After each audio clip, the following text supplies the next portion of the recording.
എൻ്റെ മുതലാളി ഒരു ഹോട്ടൽ തുടങ്ങാമെന്ന് പറഞ്ഞപ്പോൾ ഞാൻ സന്തോഷിച്ചു.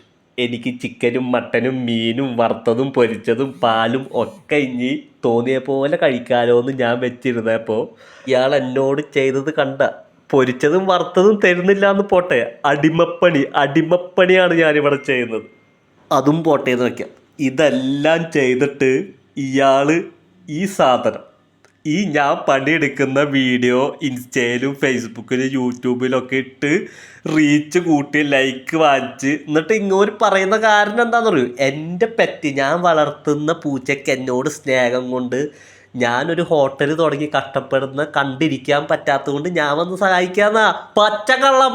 ആ കാലമാടൻ എന്നെ രാവിലെ കുത്തി എണീപ്പിച്ച് ഒരു സ്റ്റാഫിനെ ഒഴിവാക്കിയിട്ടാണ് ഈ പണിയൊക്കെ എന്നെ കൊണ്ട് ചെയ്യിപ്പിക്കുന്നത്. ഞാനൊരു വർത്തമീൻ ചോദിച്ചേന്. ഇത്രയൊക്കെ കണ്ടിച്ചോരില്ലാതെ എന്നോട് ചെയ്തിട്ട് ഇയാൾ ആഴ്ചയിൽ ഒരു ദിവസം പെറ്റ് സംഘടനേൻ്റെ മീറ്റിങ്ങിൽ പോകും. എന്നിട്ട് അവിടെ ചെന്നിട്ട് പെറ്റുകൾക്ക് വേണ്ടിയിട്ട് ഘോരം വാദിക്കും. അത് കാണുമ്പോൾ എൻ്റെ കണ്ണീര് ചോര വരും.